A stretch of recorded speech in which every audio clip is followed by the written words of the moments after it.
you have the listeners and the people who buy it, and in between there you have people who carry it to you. And I like to think of those people as keepers of the flame, which is what I titled this song, and I wrote it for a good friend of mine, and I have a pretty good feeling you're going to know who I'm talking about here pretty soon. So.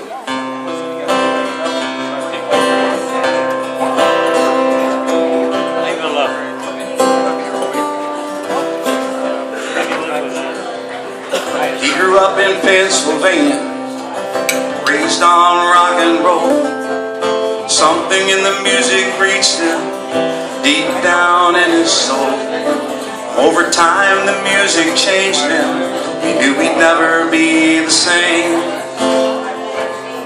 That's when he got his calling to be a keeper of the flame.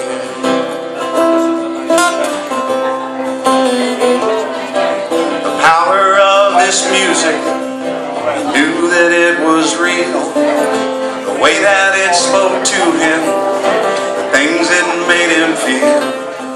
He shared this gift with others so they might feel the same.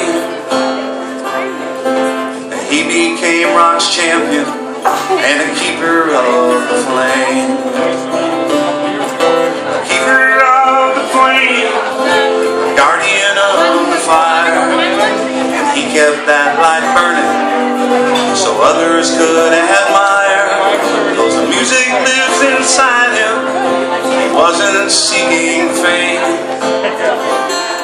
He was perfectly contented to be a keeper of the flame.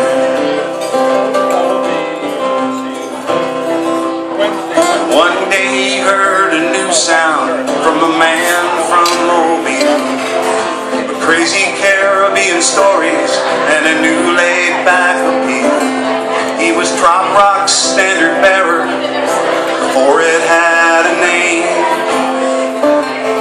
and he brought it to the masses as a keeper of the flame.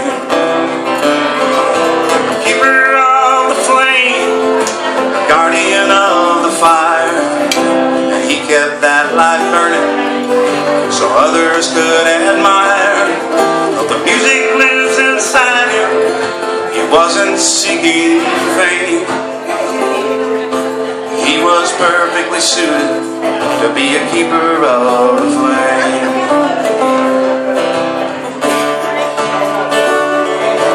In the years that followed, his crowd of listeners grew. He brought his gift to many and his love to a lucky few. The listeners and the artists owe so much to just one name.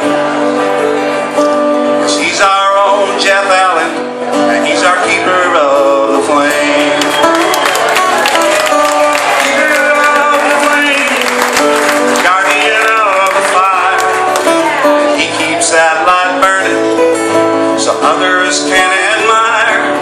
Though the music lives inside him, he's not seeking fame. He's perfect